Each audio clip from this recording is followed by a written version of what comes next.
Welcome to Learn English Speaking. Let's talk stories. Here we bring you amazing stories to improve your English fluency. Don't forget to like, share, and subscribe for more exciting lessons. Let's learn together. Chapter 7. A New Boyfriend. Next day, Mom and I went to Winterton for a walk. Winterton is one of my favorite places. It's cast of Norwich, by the sea. Winterton is where Mom took me and Ron when we were children. It takes about 45 minutes to drive there. We put on our coats and made some coffee and some sandwiches to take with us. On the beach it was cold but sunny. Some children were running by the sea with their dog. As we walked along, I told Mum about Jim. When I was finished, my face was a bit red. "You really like him, don't you?" she said, looking at me. It was windy by the sea. Mum's hair was all over her face, but I could see her smile through it. "Yes," I said, "I do." Just for a moment, she looked a little sad. She walked ahead a short way, then she looked back at me. "Love is wonderful," she said, smiling again. "Enjoy it while you can, Sam. Enjoy it while you can." I did enjoy myself that evening. Very much. Jim and I went to a bar in the center of Norwich. It was in the old area of town, close to the river.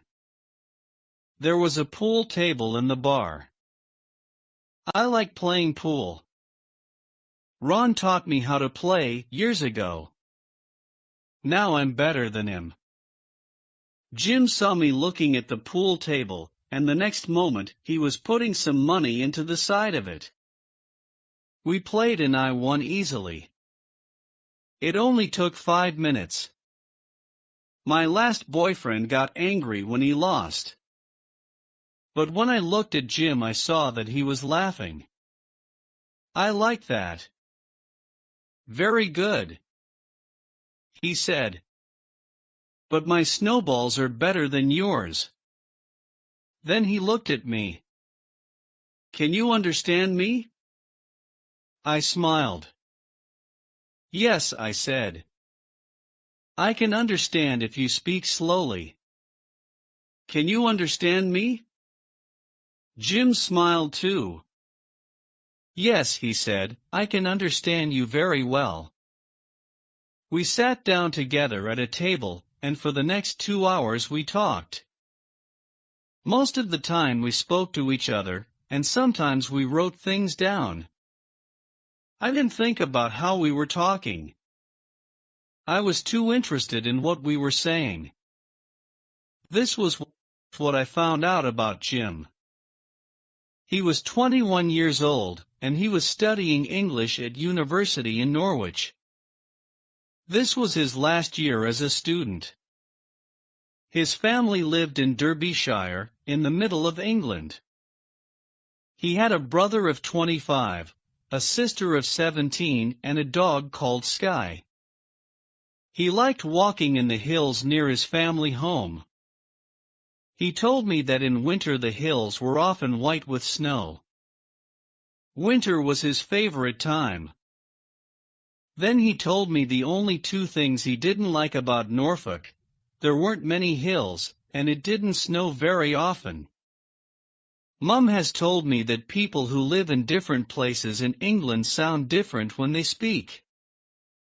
People from Derbyshire sound different to people from London, and people from London sound different to people from Norwich. They have different accents. So I knew that Jim probably had a different accent to the other people around us in the bar. Then Jim wanted to know about me, so I told him about my job at Busy Kids. I said that I spent a lot of my time playing, and that the children don't mind about me being deaf. I won't always work at Busy Kids, I finished. I like working there, but I also like writing stories. One day I want to write a book. I'm sure you will, Jim said. You'll write a book, and you'll be famous. I just want to be happy, I wrote on his piece of paper. But I was already happy. Happy being with Jim. What's it like to be deaf? Jim asked then, and I thought for a moment. You don't mind me asking you that, do you? Jim asked. No, I wrote. I want to tell you. But it's difficult. I think it must be very peaceful, Jim said. I like noise, but sometimes I need to be quiet. That's when I go to the countryside for a walk. He laughed. But actually the countryside can be a very noisy place.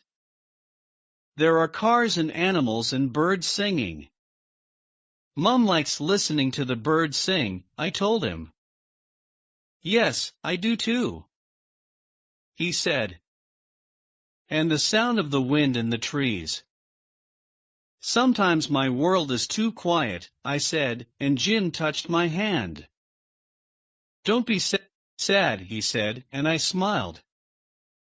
I'm not sad, I said, and it was true.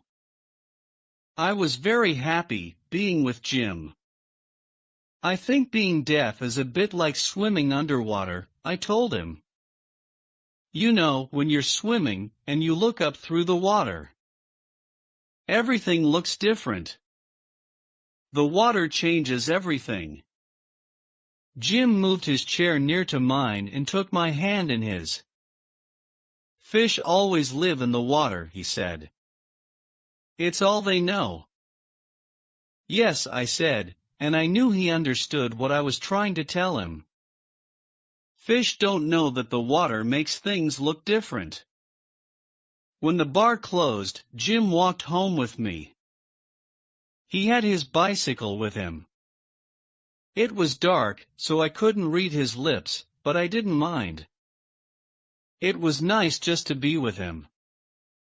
We lived in different worlds because I was deaf, and he wasn't. But it wasn't important. Outside my house, we stopped under a street light. Jim looked into my eyes. What's your mobile phone number? So I can text you. I told him my mobile phone number. Then I showed him how to say goodbye in sign language. He tried it a few times. Then, he showed me another way to say goodbye. With a kiss. I like that way best. Chapter 8. The Girl in the Red Dress. That evening was the beginning of something wonderful, because Jim and I met often after that. Sometimes he went out with his friends or stayed at home to study. But we saw each other as often as we could. We met in cafes or in bars, or we just went for walks. Sometimes we used pen and paper to talk, but usually I read his lips. I showed him some more sign language too. But often we didn't have to talk at all. We just liked being together. When we weren't together, we sent each other text messages and emails. In this way we spoke to each other every day. Sometimes I felt I was living a dream, a very good dream. I was in love and I was very happy. Until the day I met the girl in the red dress again. The girl from the party. It was a Monday morning, and I was on my way to work. Mom had left early to meet a new parent, so I was walking. It was a sunny day, and I was feeling good. I went to the shops to buy food for the children's lunches, and then I walked through the park. I was probably thinking about Jim, because I was always thinking about Jim. I didn't see the girl with the red dress until she stood in front of me. She wasn't wearing a red dress that day, of course, but I knew who she was. "Hello," I said, but she didn't say anything. She just stood there and looked at me. Then, when she started speaking, she talked really quickly. Too quickly. "Please," I said. "Can you speak more slowly? I can't understand you." She looked cross. "What?" I saw her say. "I can't understand you." My face went red, but I tried again, speaking carefully. "Please speak more slowly so I can read your lips. I'm deaf." When she spoke again, she spoke very slowly. Too slowly. I could understand every word. "Jim was my boyfriend before he met you," she said. My boyfriend. We were very happy together. Very happy. I'm good for him in a way you can never be good for him. How can you be good for him? You can't hear his music. His music? I didn't understand what she meant. She looked at me. "Don't you know about his music?" She said. "Jim plays in a band." I can't believe you don't know that. The band means everything to him. Everything. And he needs to be with someone who can hear his music. Jim writes songs. Didn't you know that? You really don't know Jim very well, do you? He writes songs and he plays them to me before he tries them with the band. He could never do that with you, could he? So stay away from him, understand? You'll never make him happy the way I do. She waited for a moment to see if I would say anything, but I was too hurt inside to speak. Hurt and afraid. So she said it one more time, "Stay away from Jim." Then she left. There was a seat in the park under a tree. I sat down on it and watched her walk away. My head hurt. It was lull of her words. She was Jim's girlfriend until he met me. Was that true? Why didn't he tell me? And he played music in a band. Was that true as well? I thought I knew Jim, but now I didn't know what to believe or to think. I only knew that I was afraid. Very afraid. I knew why Jim never spoke to me about his music. Because I'm deaf. Just then I felt my phone ring. I took it from my bag and looked at it. There was a text message from Jim. "Meet me tonight. I love you, Jim." I didn't answer the message. Mom looked at me when I arrived at Busy Kids. "Are you all right, Sam?" she asked me. "You look ill." "I'm okay," I signed, and I took the shopping into the kitchen where we make the children's lunches. Mom followed me. "Sam?" she said. "What is it?" I didn't want to talk about it. But Mom's face was very worried, so I told her. "You must speak to Jim," she said. "Do you want me to phone him?" "No," I said. "No, thank you. I need to think. I was sad all day." No, I was worse than sad. My happy world was broken into pieces. At 4 o'clock, Mom told me to go home early. "I've got a friend coming for dinner, but I'm busy here," she said. "Can you cook something?" I was happy to go home early, but I wasn't hungry. but I made a pizza for Mum and her friend. Mum got home at 6 o'clock and went to have a shower. When somebody comes to the front door at our house, the lights go on and off. Then I know that someone's there. The lights in the kitchen went on and off while I was making a salad and Mum was in the shower. I went to the front door to see who it was. I could see a man through the glass. It was Jim. I opened the door. He was smiling, but I couldn't smile back. I was pleased to see him, but I was sad too, because of the meeting with the girl. Hi, Sam, he said. These are for you. Then I saw he had some flowers. Beautiful flowers. Red roses, lots of them. Flowers for a boyfriend to give to his girlfriend. But in my head I saw the girl from the party in her red dress. The roses were the same color as her dress. Did Jim give her roses when he was her boyfriend? Thank you, I took the flowers from him, and when I looked up again, Jim was saying something. Except of course I didn't know what it was. I don't think I have ever felt so sad about being deaf as at that moment.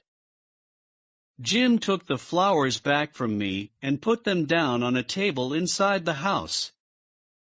Then he put his arms around me. I knew he was trying to show me what he wanted to say to me. It was the same thing as his text message, the same thing as the roses, I love you. I was happy that Jim loved me.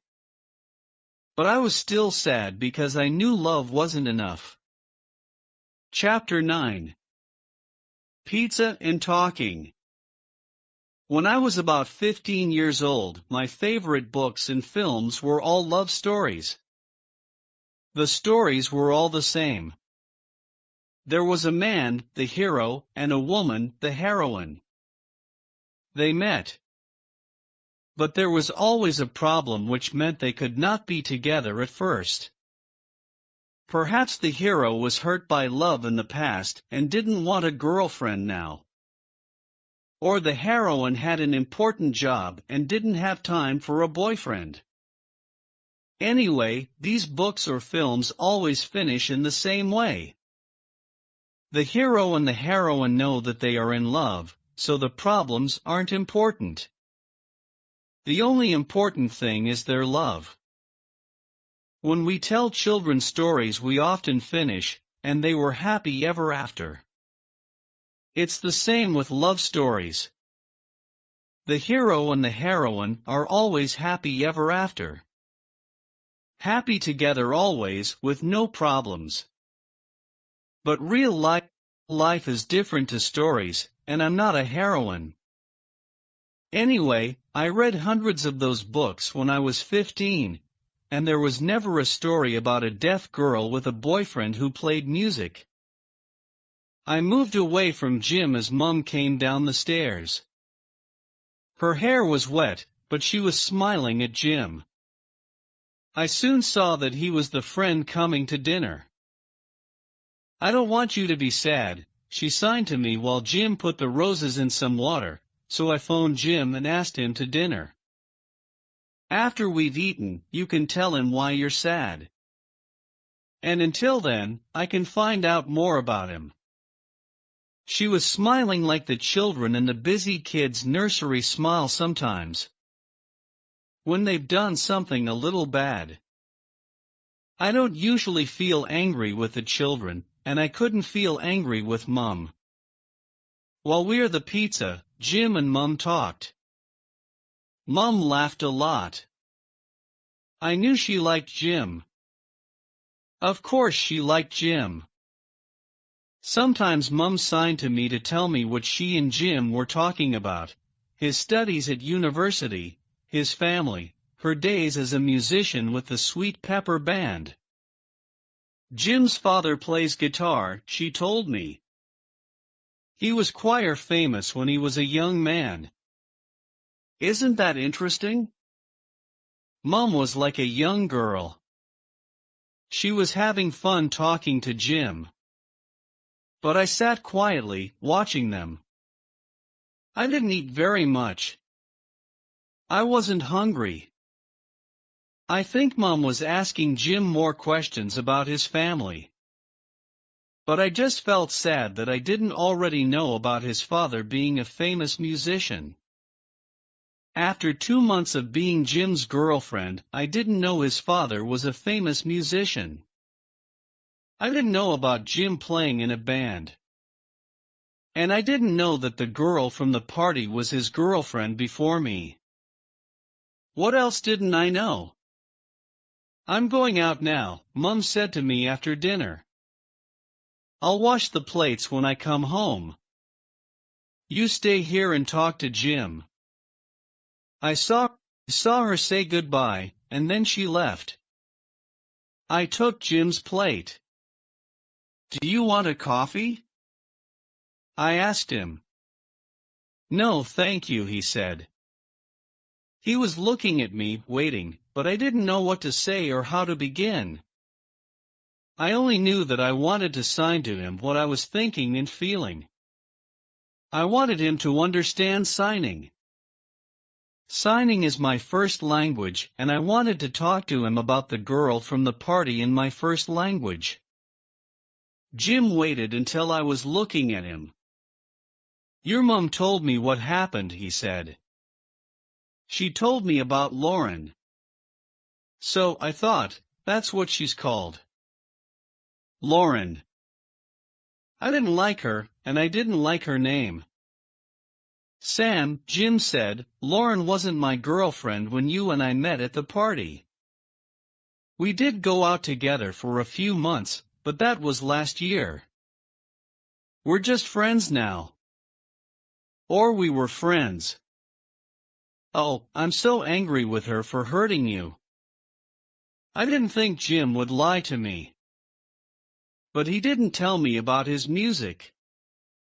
Jim knew what I was thinking. I'm sorry I didn't tell you about my music, he said.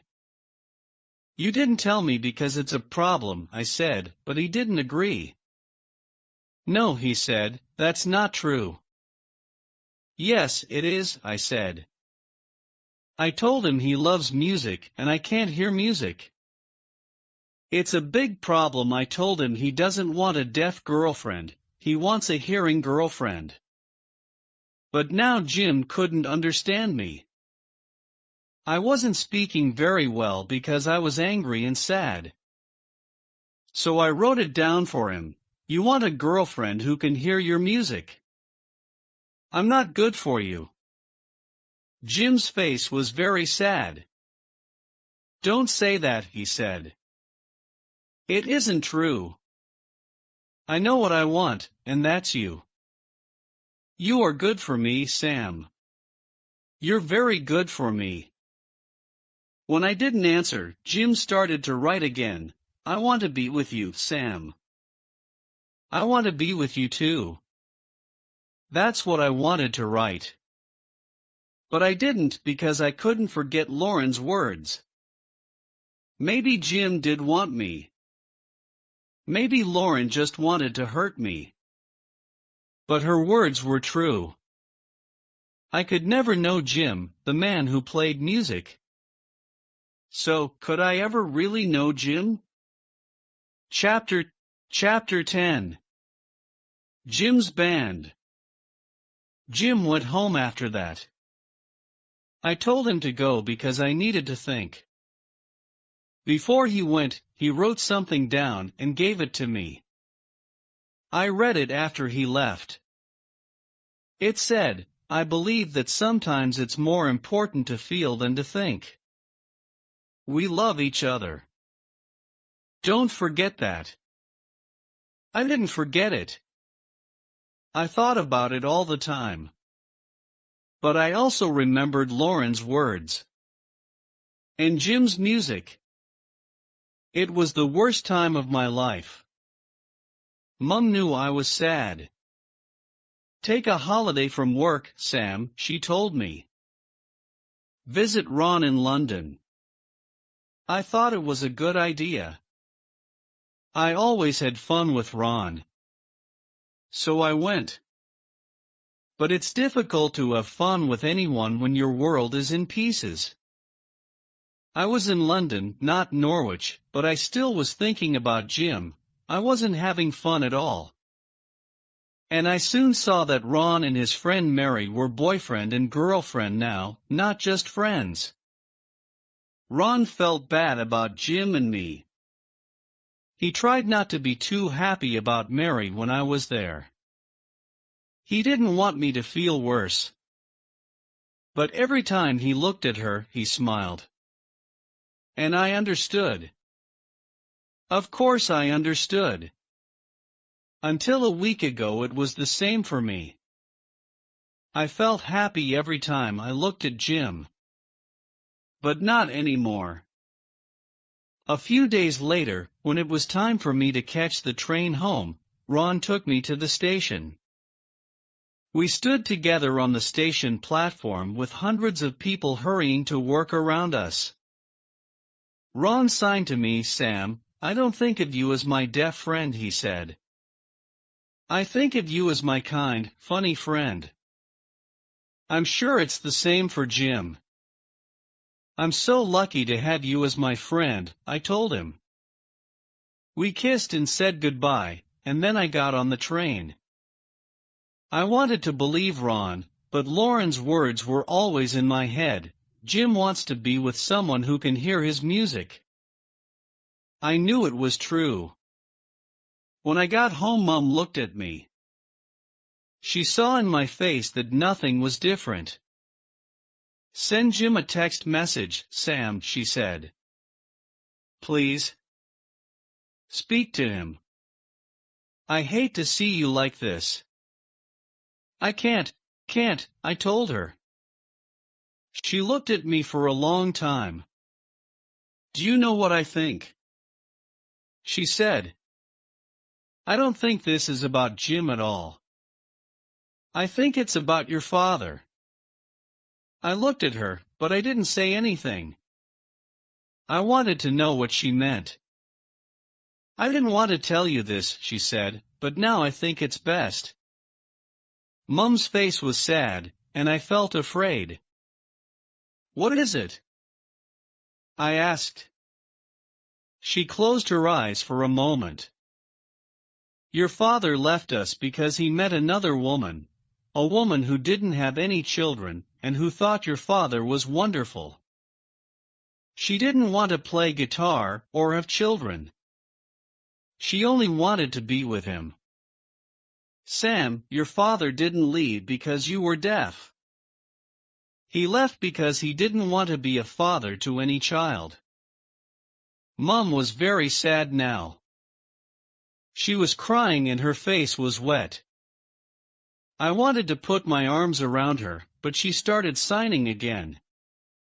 "You think Jim will leave you after a few months because you're deaf. But I think you're wrong. Jim isn't the same as your father. He doesn't just think about himself. He's a good man, and he loves you." She smiled at me. "Oh, Sam, I understand, I really do. When you love somebody you feel afraid. But it's better to feel afraid than to feel sad. Sometimes you have to fight for what you want." She put her arms around me and soon we were both crying. Then, after a few minutes, she smiled at me. She looked happy now, like Mum again. "Get your coat," she told me. "I know where Jim is. We can go to see him." I didn't ask any questions, I just did what she said. I wanted to see Jim. I wanted to see him very much. Mum drove through the city center. I didn't know where we were going or how she knew where Jim was. I was busy thinking about love stories and about the problem keeping me from Jim. It wasn't that I was deaf, and it wasn't because my dad left when I was born. It was me. I was making problems because was afraid. I was fighting against something I really wanted, and it was stupid. I could never kill my love for Jim, it was too strong. After 10 minutes the car stopped and I saw we were near a church. But Mum didn't go into the church, she went up to the building next to it, St. Mark's Church Hall. Before she opened the door, I stopped her. "How did you know where to find Jim?" I asked her. Mum smiled. "I came here while you were in London," she said and smiled again. "Follow me." "It's all right." Then she opened the door and went in. After a moment, I went in after her. And there was Jim with 4 other men. They were playing music, and I knew this was Jim's band. Jim was playing drums. There were 4 drums of different sizes. Jim was playing all of them. His hands were moving very quickly. Quicker than Mum's hands when she's speaking to me. I watched him play for a few moments. At first he didn't see me, but I was happy just to look at him. It was very good to see him again. And now I was really seeing him. Because this was the Jim who played music, this was the real Jim. Chapter 11. Happy Ever After. I knew the music was loud because I felt the vibration of the sound in the floor under my feet. Mum put her hands over her ears. When Jim saw me there was not as much vibration because he stopped playing his drums. He got up and walked over to me, and his friends stopped playing too. I think everyone was looking at us, but I'm not sure.